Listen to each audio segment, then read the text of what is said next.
এখনো যারা পায়নি দাওয়া কোরআনের এই মিছিলে, এখনো যারা পায়নি দাওয়া কোরআনের এই মিছিলে, শুনিয়ে দেই চলো সত্যবাণী, শুনিয়ে দেই চলো সত্যবাণী, পথ বাতলে দেই আমূলে, বলে দেই বুকে টেনে জান্নাতে একা আমি যাব না তো ভাই, তোমাকেও জান্নাতে দলে নিতে চাই। আমরা রাজি আছি? তাহলে বলি, জান্নাতে একা আমি যাব না তো ভাই, তোমাকেও জান্নাতে দলে নিতে চাই। এখনো যারা পায়নি দাওয়াত কোরআনের এই মিছিলে, সালাতে আসো যদি প্রতি আজানে, জেনে রেখো এলে তুমি ফুল বাগানে।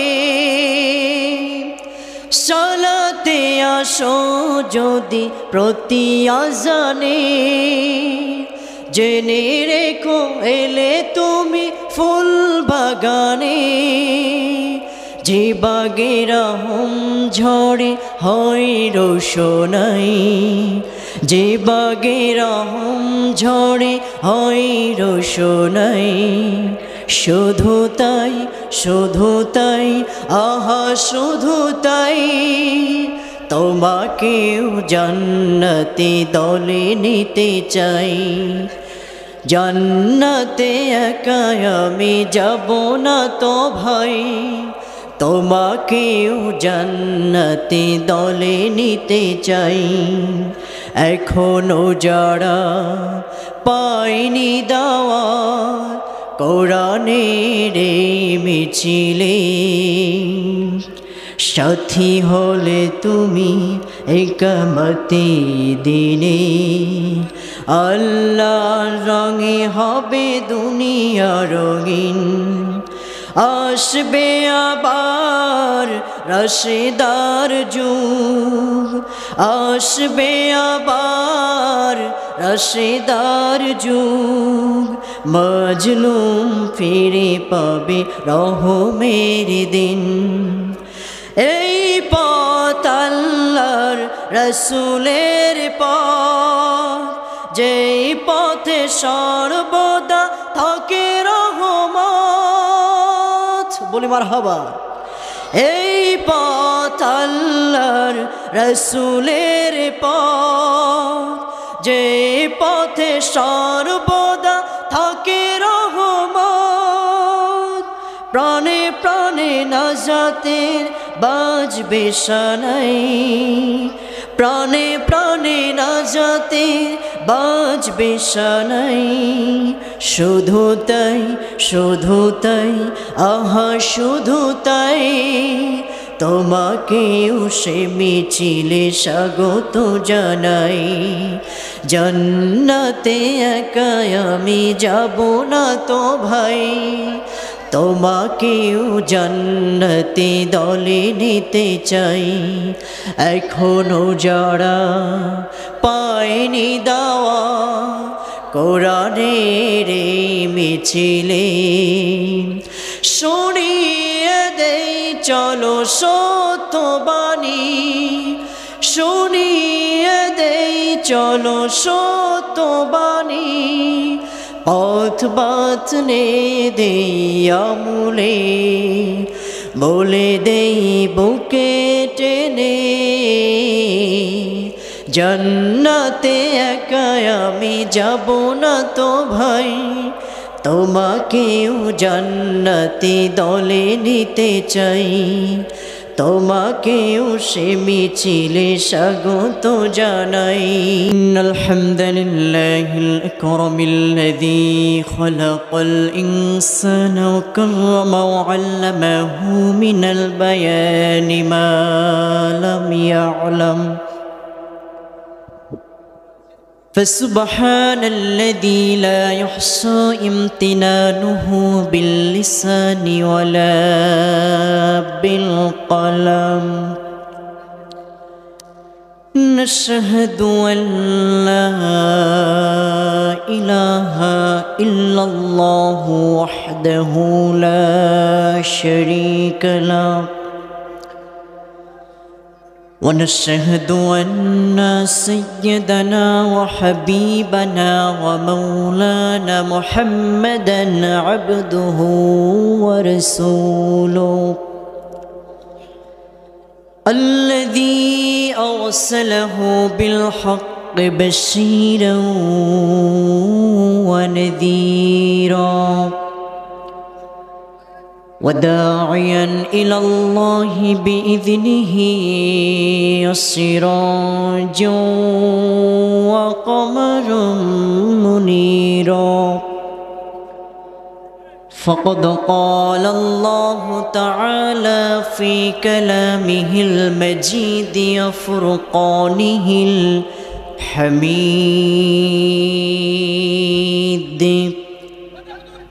أعوذ بالله من الشيطان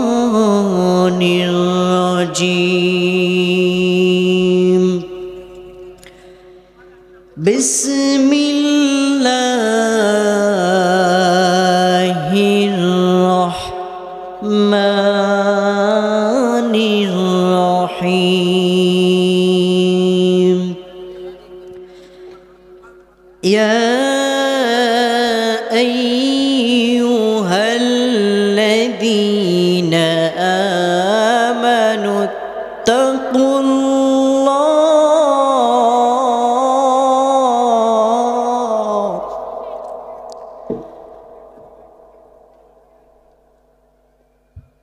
يا أيها الذين آمنوا اتقوا الله حق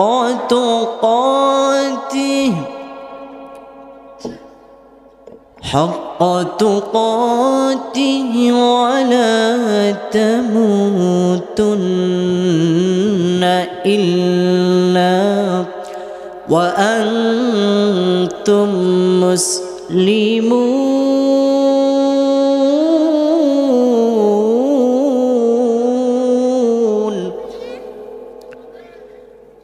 ولا تموتن إلا وأنتم مسلمون. الله أكبر. بسم الله الرحمن الرحيم. إن الله وملائكته يصلون على النبي يا أيها الذين آمنوا صلوا عليه وسلموا تسليما. চারহাট থানা আজকের এই পিরোজপুর আলোকিত যুব সমাজ কর্তৃক আয়োজিত বিশাল তাফসীরুল কোরআন মাহফিলের জনাব সভাপতি, অত্র এলাকার কৃতি সন্তান, আপনাদের সকলের সুপরিচিত জনাব মোহাম্মদ ফজলুর রহমান ফজলুস সাহেব, বিশিষ্ট সমাজসেবক ও রাজনৈতিক ব্যক্তিত্ব। আমরা দোয়া করি মহান আল্লাহ পাক যেন কোরআনের মঞ্চের সভাপতিত্বের বদৌলতে দুনিয়াতে শান্তি আর আখিরাতে মুক্তির ব্যবস্থা করে দেন। আমরা বলি না আমিন? কি ব্যাপার, একটু জোরে বলি না আমিন? আজকের মাহফিলের প্রধান বক্তা বাংলাদেশের আলেমদের মাথার মুকুট, রাজশাহী অঞ্চলের কৃতি সন্তান শেখ মোকাররম বিন মহসিন সাহেব সহ আজকে আপনাদেরকে আলোচনা শুনিয়ে ধন্য করেছেন। আজকে মাহফিলের তৃতীয় বক্তা অত্র এলাকার কৃতি সন্তান মাওলানা মোহাম্মদ মকবুল হোসেন সোনা সাহেব। সম্মানিত উপস্থিতি এবং আমার সামনে যারা উপবিষ্ট আছেন, কোরআনের ঝান্ডাবাহী বীর মুজাহিদ, দিন ইসলামের সৈনিক, বর্দে মুজাহিদ, প্রাণপ্রিয় মুসল্লি ভাইরা, রাজশাহী অঞ্চলের প্রিয় যুবক তরুণ ভাইয়েরা, পর্দার অভ্যন্তরে বসে থাকা অবলা সরলা সুশিক্ষিতা লাল বাংলা নীল বাংলা কালো বাংলা নেতাদের দেওয়া ডিজিটাল বাংলার সম্মানিত মা এবং বোনেরা, আলোচনার সূচনায় আনুষ্ঠানিকতার মধ্য দিয়ে আমি আপনাদের সামনে জানতে চাচ্ছি আপনারা সকলে কেমন আছেন। আপনারা ভালো, কম না বেশি? তাহলে আলহামদুলিল্লাহ যেইভাবে বললেন যেন মনে হলো মাহফিলে বসে বড় বিপদে পড়ে আছেন। ঠিক তাই নাকি? আচ্ছা, আলহামদুলিল্লাহ যদি জোরে আওয়াজ দিয়ে বলেন খুশি হবেন কে? জোরে বলেন তো। বেজার হবেন কে? শয়তান। তাহলে আমরা যদি, যে আল্লাহ পাক জবান দিলেন, কথা বলার শক্তি দিলেন, আমরা তার প্রশংসা যদি একটু দিল থেকে, অন্তর থেকে, পুরুষ শোষিত কণ্ঠে আওয়াজ দিয়ে বলি, আল্লাহ খুশি হবেন, নিয়ামত বৃদ্ধি করে দিবেন, তাহলে আমাদের লস হবে? রাজশাহীর প্রিয় ভাইয়ের আমার কথা কি বোঝা যায়?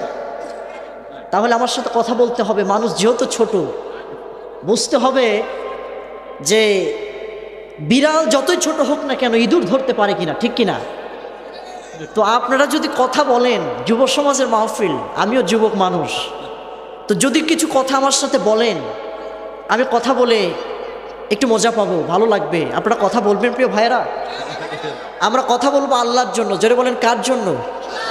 আমরা কোনো বাতিল, ইহুদি, খ্রিস্টান, মুশরিক, জালিমের স্লোগান দিব না। আমরা স্লোগান দিব কার? যিনি আমাকে সৃষ্টি করেছেন, কথা বলার শক্তি দিয়েছেন। প্রিয় ভাইয়েরা, রাজশাহীর ভাইয়েরা, আমরা সেই মহান আল্লাহ পাকের প্রশংসা আদায় করছি, যিনি এত সুন্দর চমৎকার একটি পরিবেশে কোরআনের মতো বরকতপূর্ণ একটি কিতাবের কথা বলা এবং শোনার জন্য আমাদের চুজ করেছেন। এজন্য আমরা সকলে অন্তরস্থল থেকে মহাব্বতে পুরুষ শোষিত কণ্ঠে বলে উঠছি ঝংকার দিয়ে আলহামদুলিল্লাহ। বলি রব্বানা লাকাল হামদ হামদান কাসীরান তাইয়িবান মুবারাকান ফি। প্রিয় ভাই সব, আমরা সেই মহান আল্লাহ পাকের প্রশংসা আদায় করে নিলাম, কারণ তিনি যদি সুযোগ করে না দিতেন আমরা এত সুন্দর চমৎকার একটি আয়োজনে আসতে পারতাম না। কি ঠিক কিনা বলেন? এখনো সবাই কিন্তু আসতে পারেনি। আপনি এই পাশেই কসমেটিকের দোকানে তথ্য নিয়ে দেখেন, একটা চার স্টলে বসে এমন গল্প ঝুটতেছে মনে হচ্ছে ও সফলতার ভিতরে আছে। কথা বলেন ঠিক কিনা? যেখানে কোরআনের কথা হয়, এটা দুনিয়ার কোনো সাধারণ জায়গা নয়, এটা একটা ফিল হতে পারে, কিন্তু হযরত আলী রাদিয়াল্লাহু তাআলা আনহু বলেছেন, যেখানে কোরআনের কথা হয়, হাদিসের কথা হয়, এটা দুনিয়ার সাধারণ কোনো জায়গা নয়, এটি জান্নাতের টুকরা হয়ে যায়। জোরে বলি সুবহানাল্লাহ। তাহলে এই দুনিয়ার জান্নাতের টুকরায় যারা এসেছি, অবশ্যই বিশ্বাস করি আমরা সেই কিয়ামতের ময়দানে আল্লাহ জান্নাতের মেহমান হতে পারবো ইনশাআল্লাহ। আর যারা এখনো ওই মাহফিলে আসতে পারেন নাই, দুর্ভাগ্যজনক হলো সত্য, তারা শয়তানের বড় ওয়াসওয়াসার ভিতরে পড়ে আছেন। ঠিক কিনা?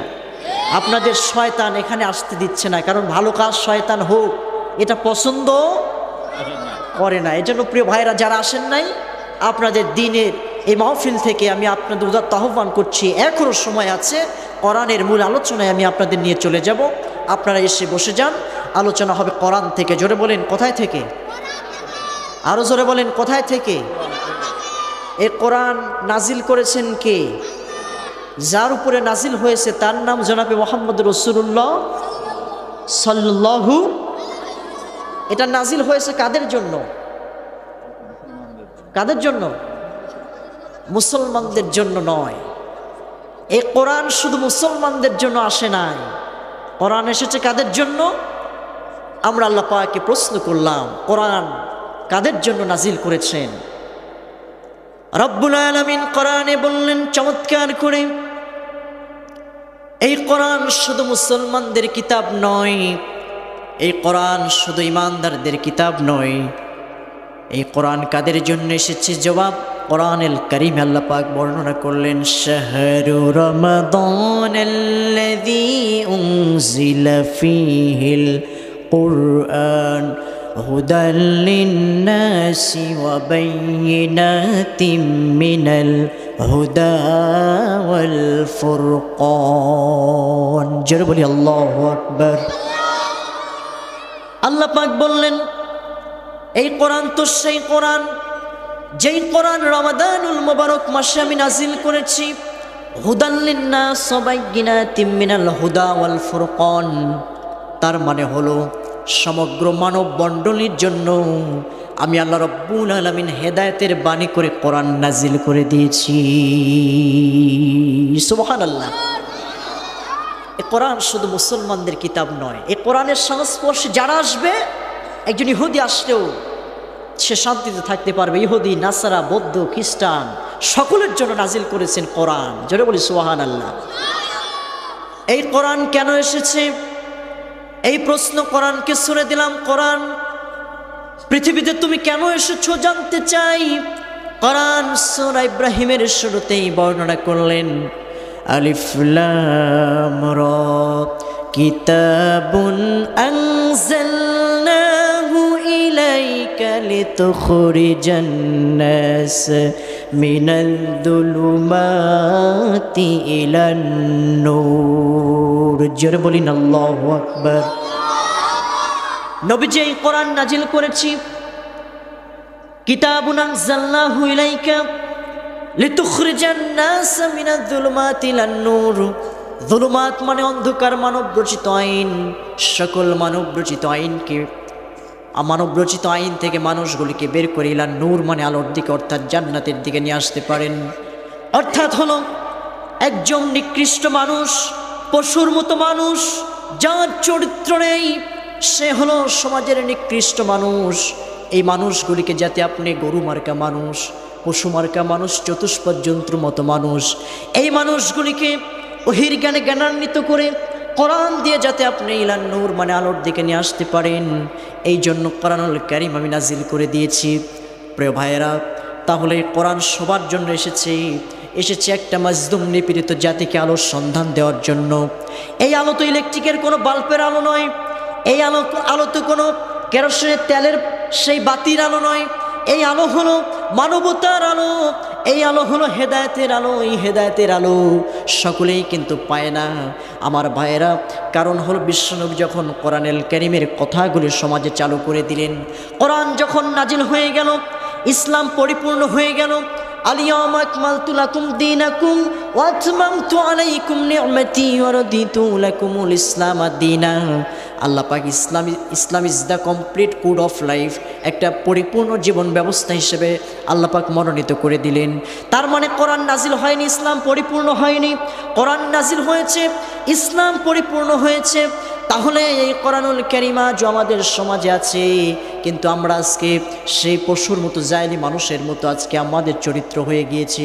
আজকে আমরা ওজনে কম দেই, খাদ্যে ভেজাল দেই, জমিনের আল টেরে আজকে মানুষের সঙ্গে প্রতারণা করি। আওয়াজ দিয়ে বলেন কথা ঠিক কিনা? আমার ভাইয়েরা, এই কোরআনুল কারীমের ষড়যন্ত্র আজকের কোনো নতুন বিষয় নয়। কোরআনকে নিয়ে আজও কিছু কিছু মানুষ বিভিন্ন অবৈধ কথা বলে, কোরআনকে নিয়ে তারা কটূক্তি করে। কোরআন এমন একটি কিতাব, কোরআনকে নিয়ে ষড়যন্ত্র আজকের কোনো বিষয় নয়। বিশ্বনবী যখন কোরআনুল কারীম তেলাওয়াত শুরু করলেন, এই কোরআনের তেলাওয়াত এত সুমধুর আওয়াজ যখন মক্কার আনাচে কানাচে চলে গেল, ওই কাফের আবু জাহেল, আবু লাহাব, ওলীদ বিন মুগীরা তারা দলের দলে কালেমা পড়ে মুসলমান হয়ে গেল। এটা কাফের আবু জাহেল বরদাস্ত করতে পারল না। যেইভাবে মানুষ মুসলমান হয়ে যায়, দিনের পথে আসে। এইভাবে যদি মানুষ কোরআনের ছায়াতলে কালেমা গ্রহণ করে, আবু জাহেলকে নেতা বলে আর কেউ মানবে না। এই জন্য আবু জাহেল তার পার্লামেন্ট থেকে তৎকালীন 1400 বছর আগে একটা কথা বলেছিল। আল্লাহ পাক সেই কথা গোপন করলেন না। কারণ কি? কারণ আল্লাহ পাক বুঝাচ্ছেন কোরআনের ষড়যন্ত্র আজকের কোনো নতুন বিষয় নয়, সেই শুরু থেকে শুরু হয়েছে কোরআনের ষড়যন্ত্র। আল্লাহ বুঝাচ্ছেন কিয়ামত পর্যন্ত কোরআনকে নিয়ে এক শ্রেণীর জালিমরা, এক শ্রেণীর মুনাফিকরা ষড়যন্ত্র করবে। সেই ষড়যন্ত্রটা কি আল্লাহ কোরআনে কোট করে জানিয়ে দিলেন পৃথিবীবাসীকে। রাজশাহীবাসী মনোযোগ দিয়ে কথাগুলি শুনবেন। সেই কাফেররা বলেছিল, অকালাল্লাযীনা কাফারু লা তাসমাউ লিহাযাল কুরআনি ওয়ালগাউ ফীহি লাআল্লাকুম তাগলিবুন। কাফেররা বলল, ক্বালাল্লাযীনা কাফারু, কোরআন শুনতে যেও না। ওয়াক্বালাল্লাযীনা কাফারু লা তাসমাউ, তোমরা শুনতে যাবে না লিহাদাল কুরআন, ওই কোরআন যেটা মুহাম্মাদের উপর অবতীর্ণ হয়েছে। আলগাউ ফীহি লাআল্লাকুম তাগলিবুন, শোনার পরিবর্তে তোমরা হট্টগোল সৃষ্টি করে দাও। জোরে বলি না নাউযুবিল্লাহ। এই দিকে কাফেররা বলল কোরআন শোনা যাবে না। আর আল্লাহ কি বললেন? وَإِذَا قُرِئَ الْقُرْآنُ فَاسْتَمِعُوا لَهُ وَأَنصِتُوا لَعَلَّكُمْ তুরহামুন। জোরে বলিন আল্লাহু আকবার। আল্লাহ পাক বললেন, যেখানে যে জায়গায় কোরআনে কারীম থেকে কথা বলা হবে, কোরআন তেলাওয়াত করা হয়, তোমাদের দায়িত্ব হলো তোমরা সেখানে চুপ থাকবে, মনোযোগ দিয়ে কোরআনটা যদি শুনতে পারো, লাআল্লাকুম তুরহামুন, আল্লাহর পক্ষ থেকে তোমাদের উপরে রহমতগুলি নাজিল হতে থাকবে। জোরে বলি না সুবহানাল্লাহ। তাহলে আমার ভাইয়েরা, কাফেররা বলল কোরআন শোনা যাবে না, আল্লাহ বলল মনোযোগ দিয়ে কোরআন শুনলে রহমত নাজিল হবে। আজকে দুঃখজনক হলেও সত্য, এই গত 5 আগস্টের আগে দীর্ঘ 16টি বছর আমরা যখন কোরআনের কথা বলেছি, এক শ্রেণীর সতীর সমাজসেবক নামে তারা এসে মঞ্চে বসতো। আর যখন কোরআনের সঠিক কথাগুলি বলা হতো, তখন বলতো রাজনীতির কথা হচ্ছে, কোরআন থেকে কথা বলা যাবে না, তাফসির মাহফিল বন্ধ। কথা বলেন ঠিক কিনা? কথা বলেন ঠিক কিনা? প্রিয় ভাই সব, আমরা এগুলি ভুলে যাইনি, আমরা ভুলে যাইনি। ফেরাউন হায়াত পেয়েছিল 1600 বছর, আর আমার দেশের স্বৈরাচার হায়াত পেয়েছিল 16 বছর, ঠিক কিনা? তিনি বলেছিল, এই চেয়ারে বসলাম 41 সাল পর্যন্ত থাকবো, কেউ নামাতে পারবে না। কিন্তু আল্লাহ বললেন, ওয়ামাকারু ওয়ামাকারাল্লাহ ওয়াল্লাহু খায়রুল মাকিরিন, তোমরাও কৌশল করো, আমার আল্লাহ কৌশল করেন, আল্লাহর কৌশল হচ্ছে উত্তম কৌশল। সুবহানাল্লাহ। তোমরা বলেছিলে 41 সাল পর্যন্ত থাকবো, এই কথা বলেছ যখন তোমাদের ঈমান নষ্ট হয়েছে তখন, ঠিক কিনা? কারণ তারা আল্লাহকে বিশ্বাস করেনি। তারা কেন বিশ্বাস করেনি? আল্লাহ চেয়ার দেওয়ার মালিক, ক্ষমতা দেওয়ার মালিককে, ক্ষমতা ছিনিয়ে নেওয়ার মালিককে। তারা আল্লাহর সঙ্গে অহংকার করেছিল। ফেরাউন বলেছিল, আমি রব, আমাকে তোমরা কেউ রবের চেয়ার থেকে সরাতে পারবে না। সেই ফেরাউন বিদায় হয়েছে, নমরুদ বিদায় হয়েছে, আবু জাহেল বিদায় হয়েছে, যারা বলেছিল 41 সাল পর্যন্ত ক্ষমতায় থাকবো। 5 আগস্টের গণঅভ্যুত্থানে ছাত্র সমাজের আন্দোলনে এমনভাবে বিদায় নিয়েছে বাংলার জমিন থেকে, যেন মনে হয় বাংলাদেশ থেকে ফকিরনি বিদায় নিচ্ছে। কথা বলেন ঠিক কিনা? আমার ভাইয়েরা, আমি এই কথা কেন বললাম? এই কোরআনকে নিয়ে তারা ষড়যন্ত্র করেছে। এই কোরআনের মাহফিল 144 আমার দেশে যাত্রা প্যান্ডেলে 144 জারি হয়নি। আমার দেশে কোনো সাংস্কৃতিক অনুষ্ঠানে 144 জারি হয়নি। যেখানে তাফসির মাহফিল, সেখানে 144 জারি হয়েছিল। কেন? আলেম সমাজের তারা মানুষদেরকে কোরআন থেকে সঠিক কথাগুলি বলতো, আর দলে দলে মানুষ তারা কালেমার সায়াতার সমবেত হতো, এবং সেই ইসলামী আন্দোলনের কর্মীগুলির বাহিনী যখন বৃদ্ধি পাওয়া শুরু হলো, তখন তারা বলল এই মাহফিল যদি চলতে থাকে তাহলে আমাদের দলের লোক কমে যাচ্ছে, আমাদের কি আর কেউ নেতৃত্ব মানবে না, আমাদের নেতা বলে কেউ সমাজে গণ্য করবে না। কথা বলেন ঠিক কি না? এই জন্যই তারা মাহফিল বন্ধ করেছিল। আমার ভাইয়েরা, তাহলে আমরা বলতে চাই, আমরা 1971 সালে রক্ত দিয়েছি, লাল সবুজের পতাকা ছিনিয়ে এনেছি পাক হানাদার বাহিনীর হাত থেকে। আমরা তো সেই বীরের জাতি যারা আমরা 1952 সালে ভাষা আন্দোলন করেছি, আমাদের মাদার ল্যাঙ্গুয়েজ মাতৃভাষাকে পাক হানাদার বাহিনীর হাত থেকে ছিনিয়ে এনেছি। আমরা তো সেই বীরের জাতি যারা সেই 5ই আগস্টে বাংলাদেশকে স্বৈরাচার মুক্ত করেছি। এখনো যদি আমাদেরকে রাজপথে ডাক আসে, সেই 1971 সালের মতো, 1952 সালের মতো, 5ই আগস্টের মতো এই কোরআনকে যদি রাষ্ট্রীয়ভাবে আগামীতে বসানোর জন্য, এই কোরআনের আইনকে যদি প্রতিষ্ঠার জন্য আমাদের রাজপথে ডাক আসে, আমরা কারা কারা যেতে রাজি আছি? দুহাত তুলে আল্লাহকে দেখিয়ে দেই লিল্লাহে তাকবীর। সবাই হাত উঠাইনি, দেখছেন? লিল্লাহে তাকবীর। প্রিয় ভাইরা, আমরা চাই এই কোরআনটি রাষ্ট্রীয়ভাবে প্রতিষ্ঠিত হোক। কথা বলেন ঠিক কিনা? জোরে বলেন। তাহলে এ সমাজে শান্তির সুবাতাস বইতে থাকবে। প্রিয় ভাইরা, তাহলে এই কোরআনের ষড়যন্ত্র আজকের কোনো নতুন বিষয় নয়। এই কোরআনের উপর ঈমান আনার কারণে সাহাবায়ে কেরামদেরকে জীবন দিতে হয়েছে। আমি আপনাদের সামনে ভূমিকাতে একটি আয়াতে কারিমা তেলাওয়াত করেছি। আল্লাহ পাক বলেছেন, ইয়া আইয়ুহাল্লাযীনা আমানুত্তাকুল্লাহ, হে বিশ্বাসীগণ, হাক্কা তুকাতিহি, তোমরা আল্লাহকে ভয় করো। জোরে বলেন, কাকে? কথা সবাই বললেন না। কাকে ভয় করতে হবে? এবং এখানেই শেষ নয়, হাক্কা তুকাতিহি, ভয় করার মতো ভয় করো। ওয়ালা তামুতুন্না, তোমরা মৃত্যুবরণ করো না, ইল্লা ওয়া আনতুম মুসলিমুন, মুসলমান না হয়ে মৃত্যুবরণ করো না। এই কথা বলেছেন কে? তার মানে মুসলমান না হয়ে যদি কবরে যাই, সেখানে আমাদের রিমান্ড কাল হবে। সে কবরের যাদের নিয়োগ দেওয়া হবে তারা হলো অন্ধ ফেরেশতা, কানা ফেরেশতা, ঠোসা ফেরেশতা, কিছু শুনবে না, খালি পিটনের উপর পিটন দেবে। ভাইরা, তাহলে এই কবরের আযাব কি সহ্য করা যাবে? তাহলে মুসলমান হওয়ার দরকার আছে না নাই? আল্লাহ পাক বললেন 1 নম্বর হলো, আল্লাহ বললেন যে ঈমান আনতে হবে আগে। জোরে বলেন, কি আনতে হবে? কারণ এই কথা আল্লাহ কাফেরকে বললেন না, মুশরিকদেরকে বললেন না, বললেন ইয়া আইয়ুহাল্লাযীনা আমানু, হে বিশ্বাসীগণ, তোমরা আল্লাহকে ভয় করো। তাহলে আল্লাহকে ভয় করার আগে ঈমান আনতে হবে, আল্লাহকে বিশ্বাস করতে হবে। আল্লাহকে যদি বিশ্বাস না করি তাহলে আল্লাহকে কি ভয় করা যাবে ভাই? তাহলে আমরা ঈমান আনবো কার প্রতি? বিশ্বাস করব কার প্রতি? ঈমান আনবো কেন? ঈমান আনলে আল্লাহ রাব্বুল আলামিন কোরআনে বললেন, ইন্নাল্লাযীনা আমানু ওয়া আমিলুস সলিহাতি কানাত লাহুম জান্নাতুল ফিরদাউসি নুজুলা। যারা বলেন আল্লাহু আকবার। নিশ্চয়ই যারা ঈমান আনবে, নেক আমল যারা করবে, তাদের জন্য আল্লাহ রাব্বুল আলামিন এমন 10 দুনিয়ার সমান একটা জান্নাত তৈরি করে রেখেছেন, এবং সাধারণ কোনো জান্নাত নয়, জান্নাতুল ফেরদাউস আল্লাহ রাব্বুল আলামিন তাদেরকে দান করে দিবে। আমার ভাইয়েরা, তাহলে 1 নম্বর ঈমান আমাদের আনতে হবে। ঈমান যদি আমরা আনি, ঈমানের অবিচল বিশ্বাস যদি আমরা আল্লাহকে করি, আল্লাহ ছাড়া কোনো আইনদাতা নাই, আল্লাহ ছাড়া কোনো কানুনদাতা নাই, আল্লাহ ছাড়া কোনো ক্ষমতার মালিক নেই, আল্লাহ ছাড়া কোনো রিজিকদাতা নাই। আমরা যদি মনে প্রাণে আল্লাহকে বিশ্বাস করি, করার সঙ্গে সঙ্গে আল্লাহ রাব্বুল আলামিন আমাদেরকে পরীক্ষা করবেন কিছু জিনিস দিয়ে।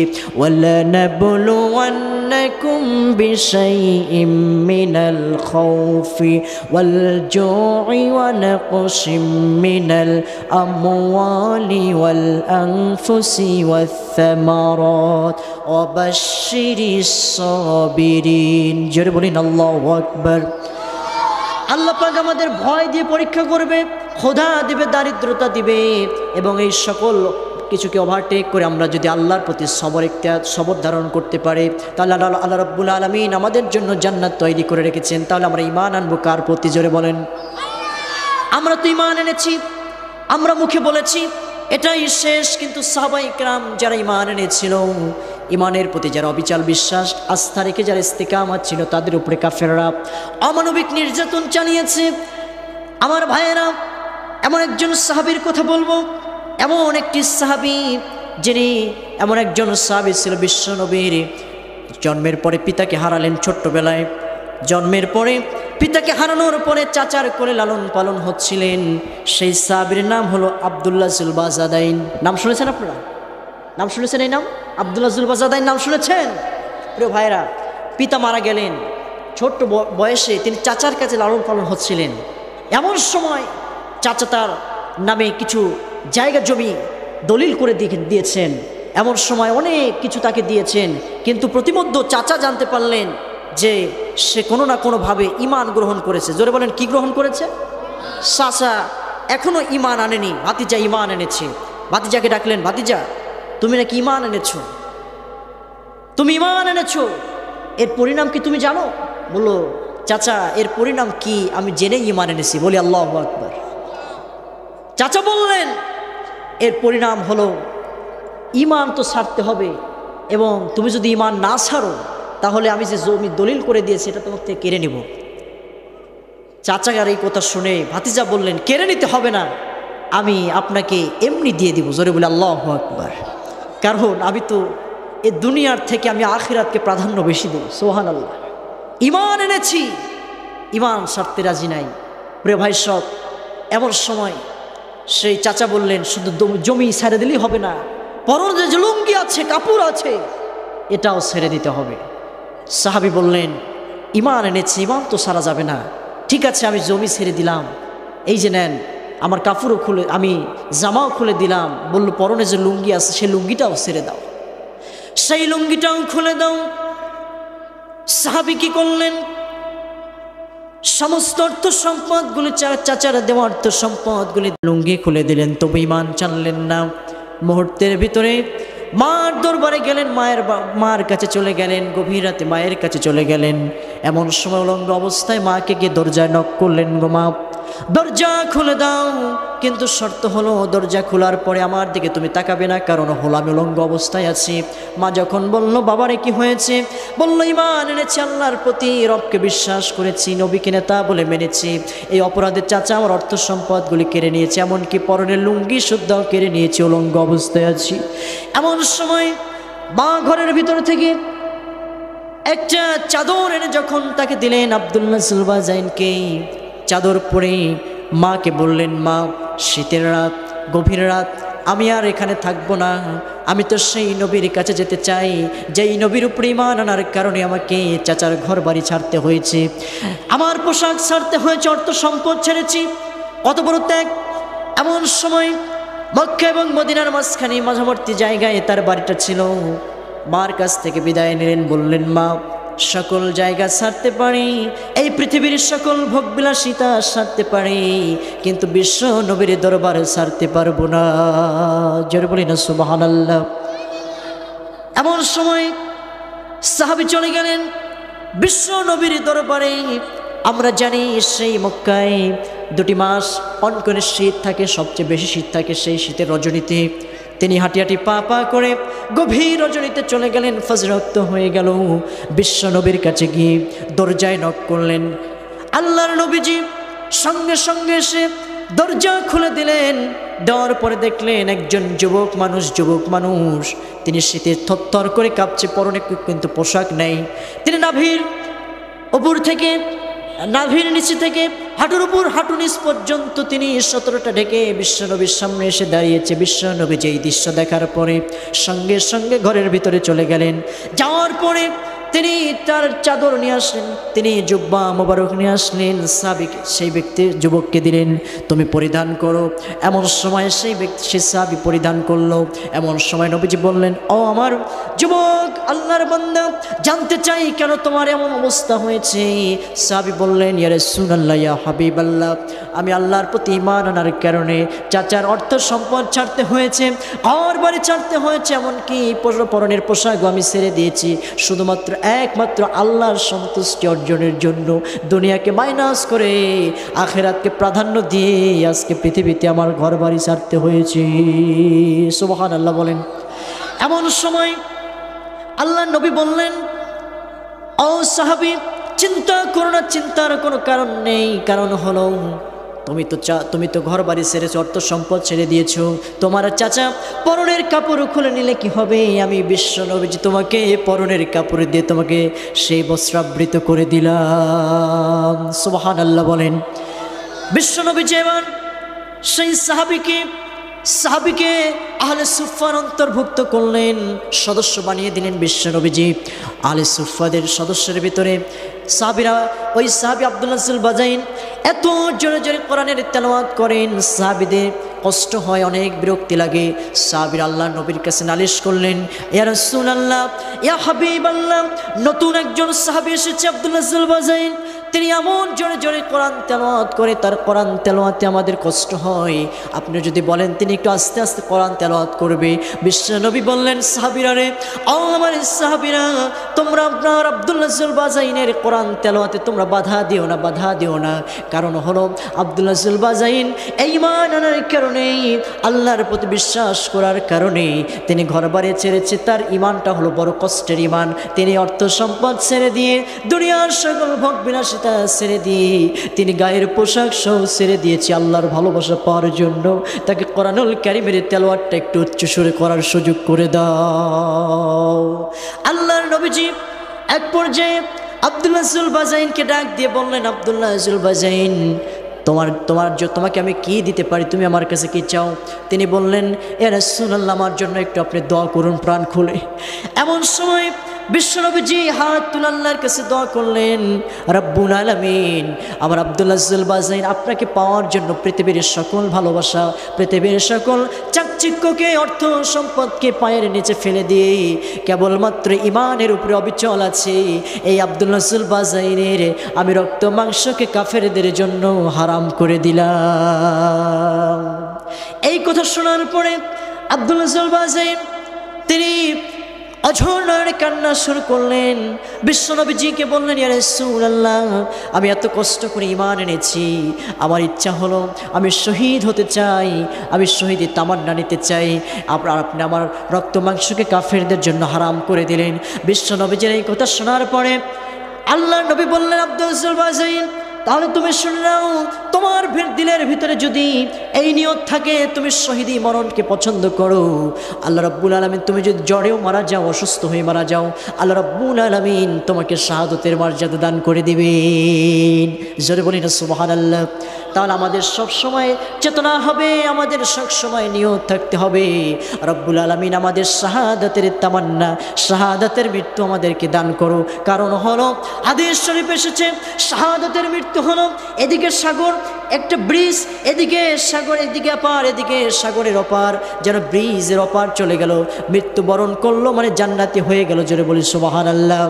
আমার ভাইয়েরা, এমন সময় আল্লাহ আব্দুল্লাহ আল বাজাইন বিশ্ব নবীজি মদিনায় থাকাকালীন অবস্থায় একটা যুদ্ধের ডাক চলে আসলো। যুদ্ধে আব্দুল্লাহ আল বাজাইন সহ শত সাহাবায়ে কেরামদের নিয়ে যুদ্ধের প্রান্তের অবস্থান করলেন। অবস্থান করার পর যুদ্ধ থেকে যখন ফিরে আসতেছে, একজন সাহাবী ডাক দিয়ে বললেন, ইয়া রাসূলুল্লাহ, একজন সাহাবী বললেন, ইয়া রাসূলুল্লাহ, আমরা শত সাহাবীরা যুদ্ধের প্রান্তরে যুদ্ধ করেছি, সংগ্রাম করেছি কাফেরদের সঙ্গে। এমনকি একজন সাহাবী করুণ অসুস্থ হয়েছে, জ্বরে কাতরাচ্ছে, করুণ অসুস্থ হয়েছে, নাম হলো আব্দুল্লাহ আল বাজাইন। বিশ্বনবীজি বললেন, ও আমার সাহাবীরা, আব্দুল্লাহ আল বাজাইনের কথা যখন শুনলেন, বিশ্ব নবীজি বললেন, সাহাবীরা তোমরা তাদের খেদমত করো, তার খেদমতে যেন, সেবা যন্ত্রে যেন কোনো ত্রুটি না হয়, কারণ তার ঈমানটা হলো বড় কষ্টের ঈমান। আল্লাহ নবীর কথা শোনার পরে সাহাবীরা তাদের সাধ্য অনুযায়ী তারা সর্বচেষ্টা করলেন, অনেক সেবা যত্ন করলেন। কিন্তু 3 দিন পর নিউজ আসলো বিশ্ব নবীর কাছে, আব্দুল্লাহ আল বাজাইন যে এত কষ্ট করলেন, দুনিয়ার চাকচিক্যকে ওভারটেক করে ঈমান আনলেন, ঈমানের উপর ইস্তিকামত থাকলেন, ঘর বাড়ি চানলেন, অর্থ সম্পদ চানলেন। 3 দিন পরে বিশ্ব নবীজি শুনতে পেলেন আব্দুল্লাহ আল বাজাইন আল্লাহর ডাকে সাড়া দিয়ে পৃথিবীর মায়া ত্যাগ করে রওনা হয়েছে। এমন সময় আল্লাহ নবীজি সঙ্গে সঙ্গে সাহাবায়ে কেরামদেরকে বললেন, সাহাবীরা রে, আর আব্দুল্লাহ আল বাজাইনের জন্য তোমরা দাফনের ব্যবস্থা করো। আমি নবীজি নিজেই তার জানাজার ইমামতি করব এবং নিজেই আমি তার কবরে শুয়ে দিব। জোরে বলি না সুবহানাল্লাহ। এমন সময় আব্দুল্লাহ আল বাজাইনের যখন নবীজি জানাজার নামাজে অংশগ্রহণ করলেন, ইমামতি করলেন, ইমামতি শেষ করার পরে আব্দুল্লাহ জুল বাজাইনের যখন লাস্টের সামনে নিয়ে সাহাবায়ে কেরামদেরকে বললেন, আমরা আব্দুল্লাহ জুল বাজাইনকে তোমরা কোথায় তোমরা ঘুমিয়ে দিবে, কোথায় তোমরা দাফন করবে? সাহাবীরা বললেন, ওই যে পাহাড়ের দুটি মাঝখান বরাবর একটা জায়গা আছে, সেখানে আব্দুল্লাহ জুল বাজাইনের জন্য আমরা দাফনের কাজ সমাপ্ত করব। আল্লাহ নবী হাঁটে হাঁটে পা করে সেখানে গেলেন, যাওয়ার পরে কবরের সামনে দাঁড়ালেন। এমনকি সেই বিশ্ব নবীজি কবরের মাঝখানে নেমে পড়লেন। নামার পরে আব্দুল্লাহ জুল বাজাইনের লাশটি যখন নেবেন, আল্লাহ নবী তার সাহাবী হযরত আবু বকরকে বললেন, আবু বকর তুমি নেমে পড়ো ডান দিকে। হযরত ওমরকে বললেন, ওমর তুমি বাম দিকে নেমে পড়ো। হযরত আবু বকর ডান দিকে, হযরত ওমর ফারুক তিনি বাম দিকে নেমে পড়লেন।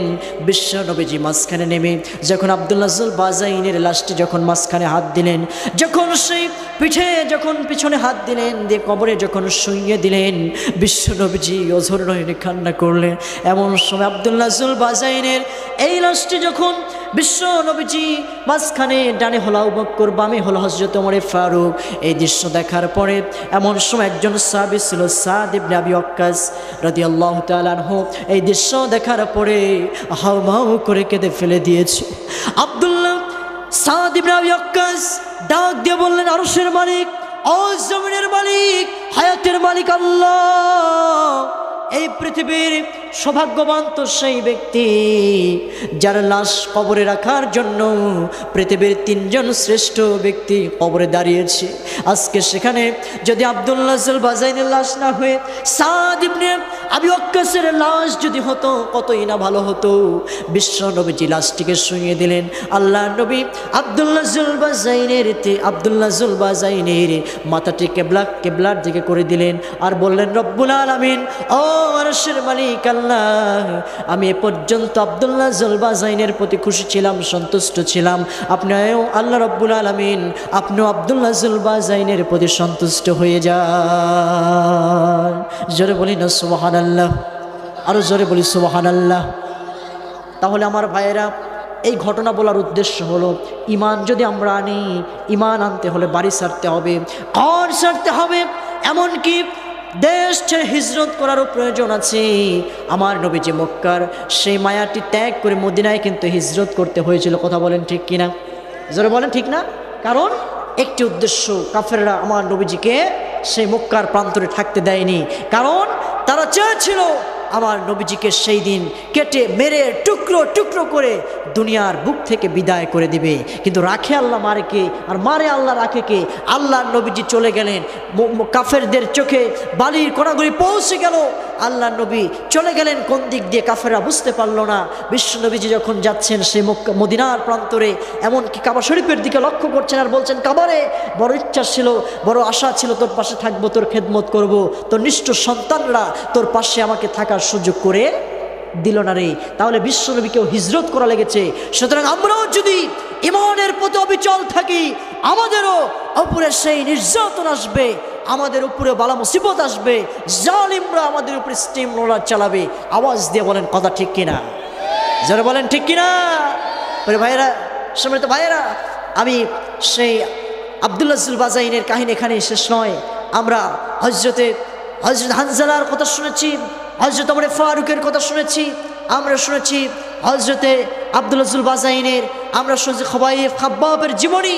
সুতরাং এই মুমিন মুসলমান তারা ইমানের পথে অবিচল থাকবে, জীবন দিবে, ইমান দিবে না। কথা বলেন ঠিক কিনা? এরা বুলেটের গুলির সামনেও দাঁড়িয়ে মোকাবেলা করতে পারে। এর প্রমাণ সেই উত্তরবঙ্গের রংপুরের কৃতি সন্তান শহীদ আবু সাঈদ। কথা বলেন ঠিক কিনা? মুসলমানরা জানিয়ে দিচ্ছে যে আমরা জালিমের সামনে বুক পেতে দিয়ে শহীদ হতে রাজি আছি, কিন্তু এদেশের মানুষের অধিকার আদায় করতে আমরা অধিকার আদায় করব, এর জন্য যদি জীবনও দিতে হয়, রাজপথে জীবন দিব আবু সাঈদের মতো, মুগ্ধর মতো, আমরা পিছু পা হাঁটবো না। আওয়াজ দিয়ে বলেন রাজশাহীর মুসলমান কথা ঠিক কিনা? আমরা তো সেই জাতি, আমরা খুবাইবের জাতি, খাব্বাবের জাতি। হযরতে খুবাইব রাদিয়াল্লাহু তাআলা আনহুকে, হযরতে খুবাইব রাদিয়াল্লাহু তাআলা আনহুকে কাফেররা অনেক নির্যাতন করলো, ইমান থেকে তারা মাহরুম করতে পারলো না, তারা জীবন দিয়ে দিল, কিন্তু হযরত খাব্বাব রাদিয়াল্লাহু তাআলা আনহু কিন্তু ঈমান থেকে দূরে সরে গেল না। কথা বলেন ঠিক কিনা?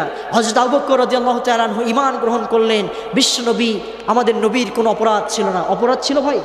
জোরে বলেন ছিল। কিন্তু এই নবীকে তায়েফের ময়দানে রক্তে রঞ্জিত হতে হয়েছে। সে আবু তালেবে বন্দী ছিল আমার নবীজি। উহুদে দান্দান মোবারক শহীদ করে দিয়েছেন, তবুও তিনি ঈমানের পথ থেকে সরে দাঁড়ান নাই। তাহলে আমরাও আজকে প্রতিজ্ঞা করতে চাই, আমাদের উপরে যতই বিপদ আসুক ঈমানের পথ থেকে আমরা সরে দাঁড়াবো না। ঠিক কিনা?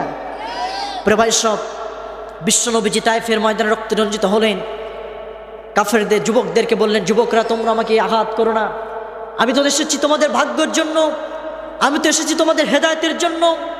তোমরা জাহান্নামে জ্বলবে, আমি বরদাস্ত করতে পারবো না।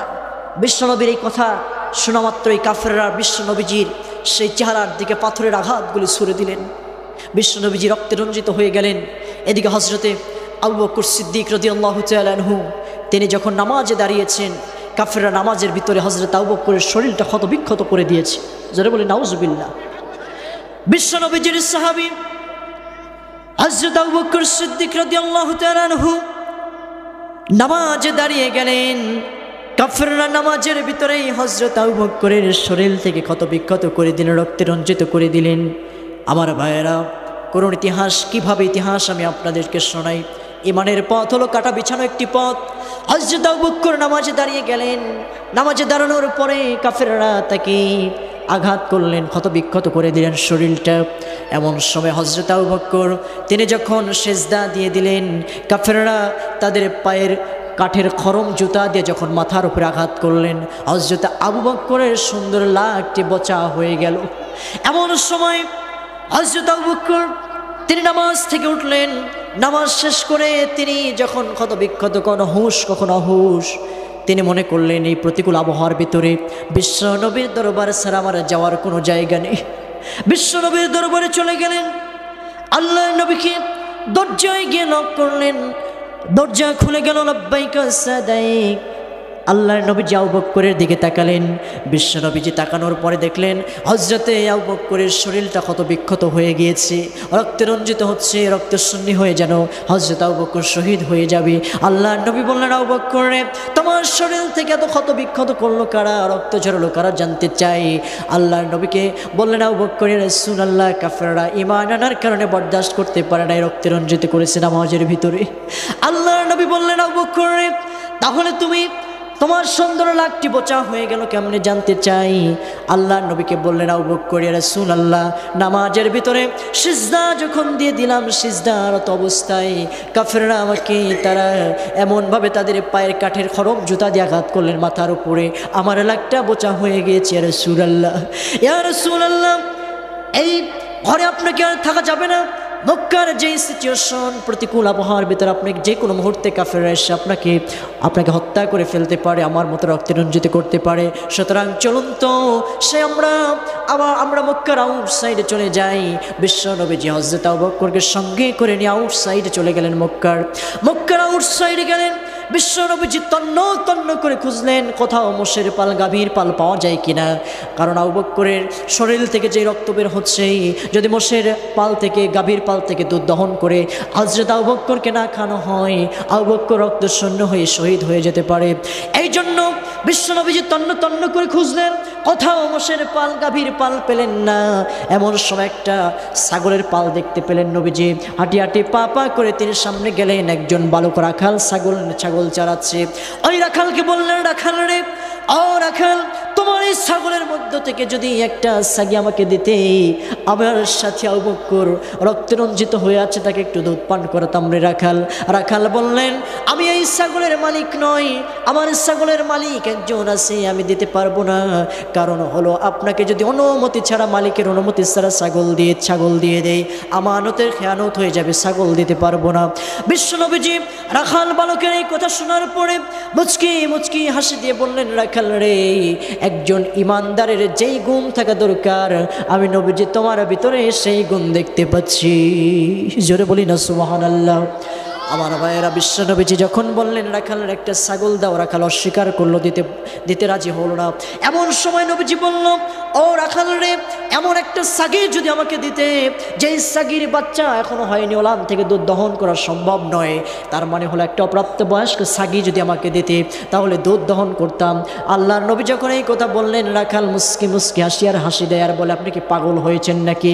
কারণ যেই ছাগল এখনো বাচ্চা দেয়নি, ওলানে দুধ আসেনি, এই বাচ্চা এই ছাগল কেমনে ওলান থেকে দুধ দহন করে দুধ বের করবেন আপনি? আল্লাহর নবী বললেন, ও রাখাল, তুমি দেখো কিভাবে অপ্রাপ্তবয়স্ক ছাগির ওলান থেকে দুধ দহন করে একটা ছাগি আমাকে দাও।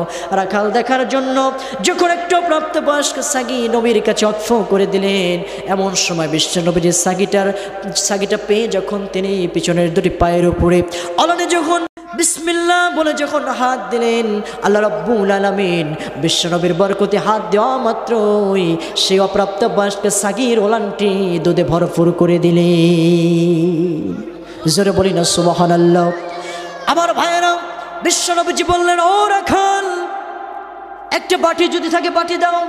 একটা বাটি দেওয়া হলো, সেই বাটিতে দুধ দহন করলেন, হযরত আবু বকরকে দিলেন, হযরত আবু বকর পান করলো, রাখালকে দিল, রাখাল পান করলো। বিশ্বনবীজি দেখতে পেলেন হযরত আবু বকর এত পরিমাণ দুধ পান করেছে, যেন মনে হয় আবু বকর এর আগে এত দুধ পান করেন নাই, যেন তার সামনে পেটের চামড়াটা টাইট হয়ে গিয়েছে। বিশ্বনবীজি বললেন, আবু বকর রে, এই দুধটা রাখালকে দাও, এবং কি রাখালকে দেওয়া হলো। রাখালকে দেওয়ার পরে আল্লাহ নবীজি বললেন, এই মক্কার আনাচে কানাচে যদি কোনো মানুষ থাকে তাকেও দিয়ে দাও। কিন্তু আশ্চর্যজনক ঘটনা হলো, হযরত আবু বকর লক্ষ্য করলেন, আমি খেলাম, রাখাল খেলো, কিন্তু দুধ এক চুলো ফুরালো না। বিশ্বনবীকে বললেন, ইয়া রাসূলুল্লাহ, জানতে চাই কেন দুধ ফুরায় না? আল্লাহর নবী বললেন, ও আবু বকর, তুমি শুনে নাও, এটা তো এমন বরকতে দুধ, আল্লাহ রাব্বুল আলামিনের প্রতি আমরা ঈমান এনেছি, সুতরাং আল্লাহ রাব্বুল আলামিন আমাদের জন্য এত বরকতপূর্ণ করেছে। তুমি কেন রাখাল, কেন মক্কার মানুষ, কেন যতক্ষণ পর্যন্ত এই বাটিতে আমি নবী মুখ না লাগবো, ততক্ষণ পর্যন্ত বাটির দুধ এক চুলো ফুরাবে না। জোরে বলি না সুবহানাল্লাহ। আমার ভাইয়েরা, তাহলে ঈমান যদি আনি, আমাদেরকে দুনিয়াতে সম্মান এবং আখিরাতে মুক্তির ব্যবস্থা করে দিবেন যিনি, তিনার নাম কি? আরো জোরে বলেন না, নাম কি? এই জন্য আমাদের সব সময় চাইতে হবে যে আল্লাহ, তুমি আমাদের ঈমানি হালতে মৃত্যু দাও। জোরে বলি আমিন। আমরা যেন ঈমানের পথে অবিচল থেকে আমরা যেন মৃত্যুবরণ করতে পারি। কথা বলেন ঠিক কিনা? ঈমানের পথে অবিচল থেকে আমার মরণ যেন হয়। ঈমানের পথে অবিচল থেকে আমার মরণ যেন হয়। তোমারই কাছে মিনতি আমার, তোমারই কাছে মিনতি আমার, মহামহিম দয়াময়। ঈমানের পথে অবিচল থেকে আমার মরণ যেন হয়। ঈমানের পথে অবিচল থেকে আমার মরণ যেন হয়। বলি আমিন। সবাই বলি না আমিন। আলোচনা কি চলবে ভাই? জোরে বলেন, চলবে? কতক্ষণ চলবে? তাহলে একবার তাকবীর দিতে হবে, লিল্লাহে তাকবীর। না আপনারা ঘুমায় গেছেন, এই যে মাঝে মাঝে ঘুমায় গেছেন নাকি ভাই? আপনারা ঘুমায় গেছেন? তাহলে তাকবীর হবে কার নামে? রব্বাকা ফাকাব্বির। জমিন যার আইন চলবে তার। সুতরাং আমরা অনেক আইন দেখেছি, অনেক শাসককে দেখেছি। আমরা আগামীতে জমিন যার আইন চলবে তার, আল্লাহর কোরআনের শাসন দেখতে চাই। কারা কারা দু হাত তুলে আল্লাহকে দেখিয়ে দেয় মুসলমান। আমার ভাইয়েরা, আমি বলতে চাই যে ঈমানের কথা ধরেছি, আমরা তো সেই নবীর উম্মত যিনি ঈমানের কথাগুলি মানুষের সামনে বলার কারণে কোরআনের হুকুমটি বাস্তবায়ন করার জন্য, কোরআনের রাজ কায়েম করার জন্য, কালেমার পতাকাকে উড্ডীন করার জন্য তিনি সেবি আবু তালেবে বন্দী ছিলেন। আমরা তো সেই নবীর উম্মত, আমরা তো সেই নবীর উম্মত যেই নবীজি আল্লাহর কোরআনকে রাষ্ট্রভাবে প্রতিষ্ঠার জন্য তিনি তায়েফের ময়দানে রক্তে রঞ্জিত হয়েছিলেন। আমরা তো সেই নবীর উম্মত যেই নবীজি কালেমার পতাকাকে উড্ডীন করার জন্য, আল কোরআনকে রাষ্ট্রভাবে প্রতিষ্ঠার জন্য তিনি তা উহুদের ময়দানে দান্দান মোবারক শহীদ করেছিলেন। সুতরাং আজকেও আমরা এই চারঘাট রাজশাহীর ময়দান থেকে হুঙ্কার দিয়ে বলতে চাই, আল্লাহর এই পবিত্র ঐশী কোরআন যদি নবীর মতো করে বাস্তবায়ন করতে গিয়ে আমাদেরকে রক্ত দিতে হয় তবুও রাজি, আমাদেরকে যদি দান্দান মোবারক শহীদ করতে হয় তবুও রাজি। আল্লাহর কোরআন যদি রাষ্ট্রীয় প্রতিষ্ঠার জন্য যদি আমাদের সেবি আবু তালেবের মতো জেলে বন্দী হতে হয় আমরা তবুও রাজি, জেল খাটতে রাজি। এমনকি আমরা যদি এই কোরআনকে রাষ্ট্রীয়ভাবে আগামীতে রাজপথে না আকাশে আমরা রাজপথে রঞ্জিত হয়ে আমরা সেই জেলখানায় শাহাদাতের মৃত্যু নিয়ে আমরা রশির সামনে ঝুলে শহীদি নজরানা পেশ করতে রাজি আছি, কিন্তু আমরা কেউ আল্লাহর কোরআন ছাড়তে রাজি নাই। কারা কারা দুহাত তুলে আল্লাহকে দেখিয়ে দেয় মুসলমান। লিল্লাহে তাকবীর। আল কোরআনের আলো, আল হাদিসের আলো, কোরআন আছে যেখানে, আলেম ওলামা যেখানে, সুদ ঘুষ যেখানে, বাবা এত দেখছি একটা ঘুমায়নি গো, সব সচেতন। এই জন্য শিক্ষানগরী রাজশাহী, কথা বলেন ঠিক কিনা? আমরা সুদ ঘুষের সঙ্গে জড়িত হতে চাই না। আমার দেশের সেই পা ফাটা কৃষকের টাকাগুলি বাংলাদেশ থেকে পাচার করে তারা আমেরিকায় বেগম পাড়া তৈরি করেছে, ঠিক কিনা? আমার দেশের আইসিটি প্রতিমন্ত্রী নাম কি জানেন? পলক। আমি পলকের এলাকার লোক। কি করেছে জানেন? উন্নয়নের জোয়ারে চলন বিলকে রোড এমন ব্রিজ করেছে, এমন উন্নয়নের জোয়ার করেছে, পরে তদন্ত নিয়ে দেখা গেছে ৮০,০০০ কোটি টাকা। জোরে বলেন মারহাবা। এই দেখছেন, মারহাবা বললেন, এবার কিন্তু লস খেলেন। কয় হাজার কোটি টাকা ভাই? ৮০,০০০ কোটি টাকা।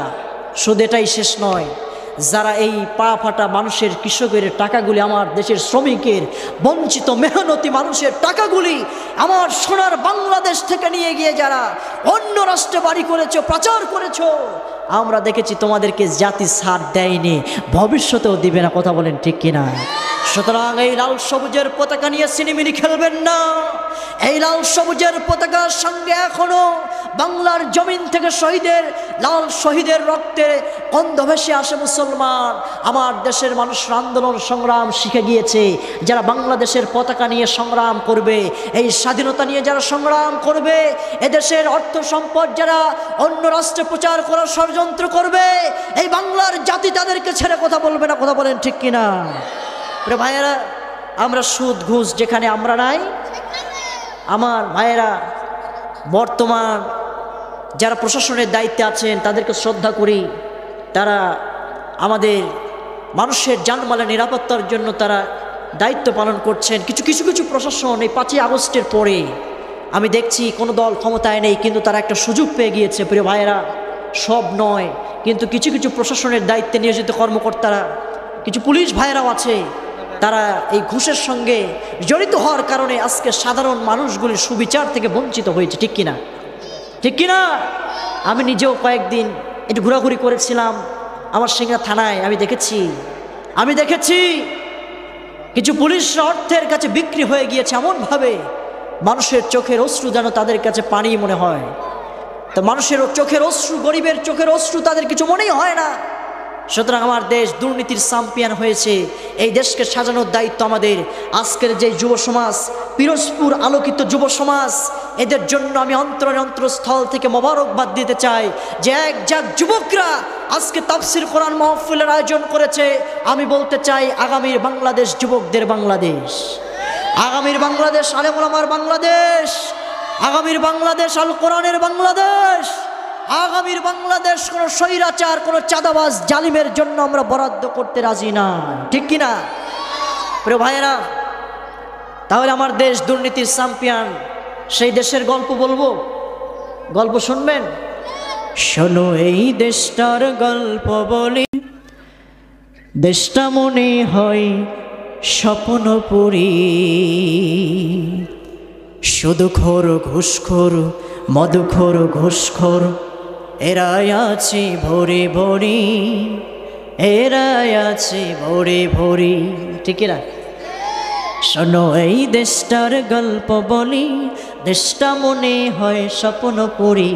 শোনো এই দেশটার গল্প বলি, দেশটা মনে হয় স্বপ্নপুরী। সুদখোর ঘুষখোর মধুখোর ঘুষখোর এরাই আছে ভরি ভরি, এরাই আছে ভরি ভরি। এ দেশে বেপরদা হয়ে কেউ চলে না, তবে ভার্সিটিতে জোড়ায় জোড়ায় সারা বসে না। যুবক ভাইরা কথা বলেন ঠিক কিনা? এখানে মা বোনেরা আছে নাকি? আমি মা বোনদের উপর শ্রদ্ধা রেখে কথা বলছি, সবাই না, কিছু কিছু আছে। মুসলমানের ঘরে জন্ম, এই যে ভ্যালেন্টাইন্স ডে 14 ফেব্রুয়ারি গেল, বোঝাই যায় না মুসলমান না কুত্তা। কথা বলেন ঠিক কিনা? জোরে বলেন ঠিক কিনা? এটা হলো বিশ্ব আন্তর্জাতিক লুচ্চা দিবস। কথা বলেন ঠিক কিনা? রাজশাহী বিশ্ববিদ্যালয়ে যাবেন, রাজশাহী কলেজে যাবেন, পার্কে যাবেন, শিশু পার্কে শিশুরা নাই, খালি তরুণ তরুণী কবুতর। কথা বলেন ঠিক কিনা? খালি বাদাম খুলে খুলে দিচ্ছে আর খাচ্ছে আর খালি গুড্ডি মারছে। কথা বলেন ঠিক কিনা? এ দেশে বেপরদা হয়ে কেউ চলে না, তবে ভার্সিটিতে জোড়ায় জোড়ায় সারা বসে না। এবার নিজেদের ইজ্জত লুটে পুটে খাইছে এরা সব খুঁটে খুঁটে। করবি কত আর সল চাতুরি, সল চাতুরি, সল চাতুরি। শোনো এই দেশটার গল্প বলি, দেশটা মনে হয় স্বপ্নপুরী। সুদখোর ঘুষখোর মধুখোর ঘুষখোর এরাই আছে ভরি ভরি, এরাই আছে ভরি ভরি। এ দেশে অসৎ কামাই কেউ করে না, তবে সুযোগ পেলে ঘুষের টাকা কেউ সারে না, ঠিক কিনা? এ দেশে অসৎ কামাই কেউ করে না, তবে সুযোগ পেলে ঘুষের টাকা কেউ সারে না।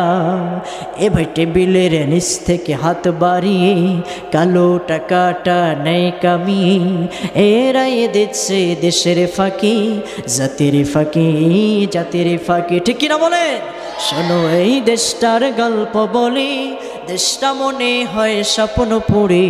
শোনো এই দেশটার গল্প বলি, দেশটা মনে হয় স্বপ্নপুরী। সুদখোর ঘুষখোর মধুখোর ঘুষখোর এরাই আছে ভরি ভরি, এরাই আছে ভরি ভরি। আসে না নাই? আসে না নাই? প্রিয় ভাইরা, তাহলে আমরা সকল অপসংস্কৃতি ঘুষখোর সুদখোর থেকে দূরে রাখবো। আমরা জমিনের আল ঠেলবো না, আমরা সুদ খাবো না, আমরা ঘুষ খাবো না। কথা বলেন ঠিক কিনা? তাহলে আমি তেলাওয়াত করেছি, আল্লাহ পাক বলেন ইয়া আইয়ুহাল্লাযিনা আমানুত্তাকুল্লাহ, হে ঈমানদারগণ তোমরা ভয় করো আল্লাহকে। জোরে বলেন কাকে? আরো জোরে বলেন কাকে?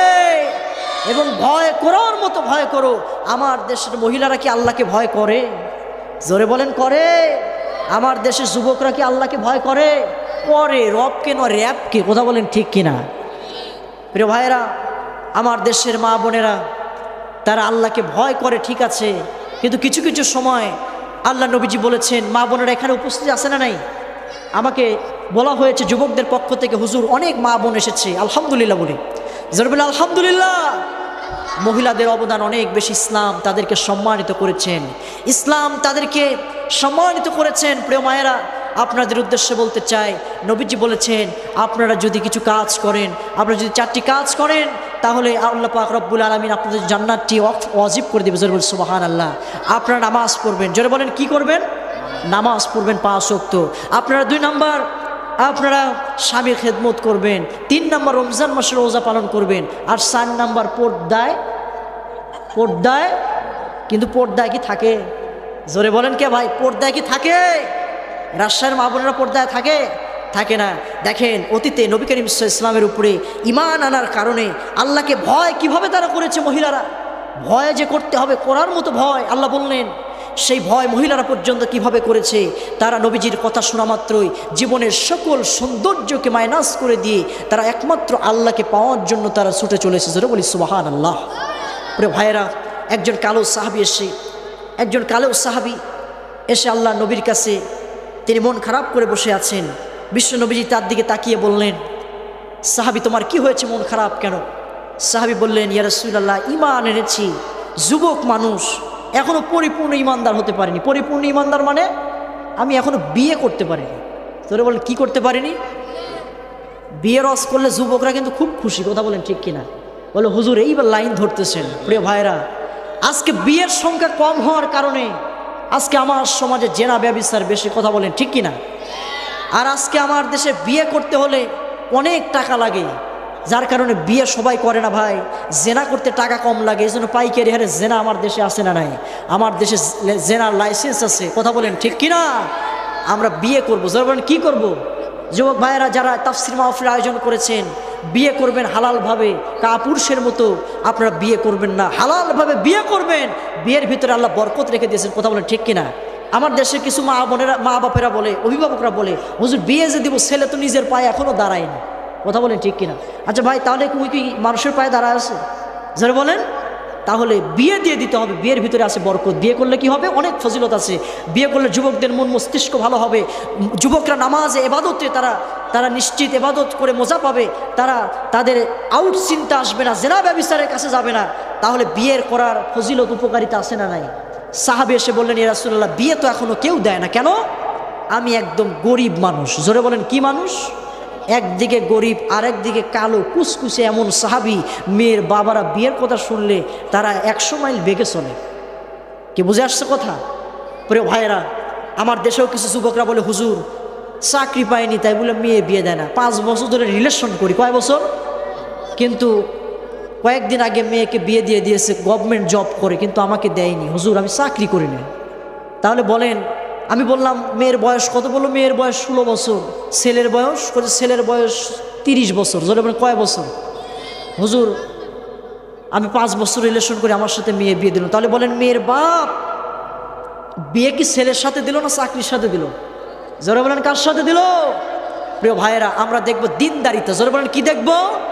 এখানে যারা মেয়ের বাবা মা আছেন, আমি বলতে চাই, আদর্শবান সবচেয়ে ভালো ছেলে যদি আপনি পেতে চান, আপনি দেখবেন ফজরের নামাজের কাতারে প্রথম কাতারে কোন যুবকটি যায় প্রথমে নামাজ পড়ে, ঠিক কিনা?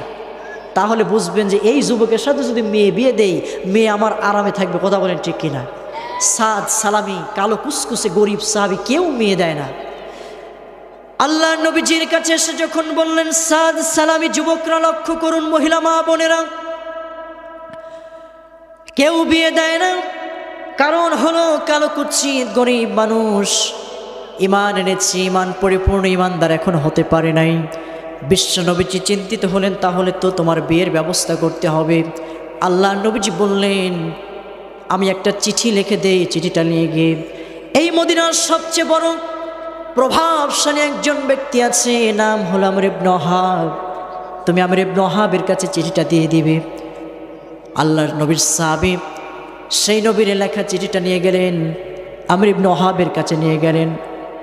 যাওয়ার পরে সালাম দিলেন, মনে আনন্দ নিয়ে সালাম দিয়ে বললেন, নবীজির চিঠি যখন আমর ইবনে ওয়াহাবের হাতে ধরিয়ে দিলেন, আমর ইবনে ওয়াহাব চিঠিটা খুলে দেখলেন, বিশ্ব নবীজি চিঠি লিখেছে। চিঠিতে লেখা আছে, আমর ইবনে ওয়াহাব, তোমার বাড়িতে যে একজন সুন্দর রূপবতী মেয়ে আছে, চাঁদের মতো উজ্জ্বল একটা মেয়ে আছে, এই মেয়েকে আমার কালো সাহাবী সাদ সালামের সঙ্গে তুমি বিয়ের ব্যবস্থা করে দাও। এমন সময় বিশ্ব নবীজির এই লেখা চিঠিটা, সাদ সালামের চিঠিটা পড়ার পরে আমর ইবনে ওয়াহাব তিনি একবার চিঠির দিকে তাকান আর একবার সাহাবীর দিকে তাকান। এত কালো কুচ্ছিত সাহাবী, এই সাহাবীর সঙ্গে কিভাবে মেয়েকে বিয়ে দিব? মেয়ে তো আমার রাজি হবে না। এমন সময় সাদ সালামি করলেন কি? সাদ সালামি তিনি এমন একটা কাজ, এমন সময় আমর ইবনে ওয়াহাব তিনি ঘরের ভিতরে গেলেন আর বললেন, আমার মেয়ের কাছ থেকে অনুমতি নেওয়ার প্রয়োজন আছে, কারণ তোমার সঙ্গে বিয়ে দিব, মেয়ে যদি রাজি না থাকে বিয়ে দেওয়া যাবে না, কারণ তুমি একদিকে গরিব আবার কালো সাহাবী। লিল্লাহে তাকবীর। আমর ইবনে ওয়াহাব ঘরের ভিতরে যাওয়ার পরে দেখলেন সেই মেয়েটি অঝোর নয়নে কান্না করেন, আমর ইবনে ওয়াহাব বললেন, ওগো মা, বুঝতে পেরেছি গরিব সাহাবী, কারো সাহাবীর সঙ্গে তুমি বিয়ে বসবে না, আমি তোমাকে তোমার অনুমতি ছাড়া তোমাকে বিয়ে দেব না। এই জন্য বিশ্ব নবীজি, এই জন্য আমর ইবনে ওয়াহাব যখন এই কথা বললেন, মেয়ের কান্না আরও দ্বিগুণ বৃদ্ধি পেয়ে গেল। এমন সময় মেয়ে বললেন, ওগো বাবা, উল্টা বুঝা বুঝবে না, কারণ হলো বিপরীত বুঝা বুঝবে না। আমার বিয়ে যদি আমি পৃথিবীতে কোনো বিয়ে করি, তাহলে আল্লাহর নবী, আমার কত সৌভাগ্য যে বিশ্বনবী আমার বিয়ের ব্যবস্থা, আমার বিয়ের বিষয়ে তিনি ভাবছেন।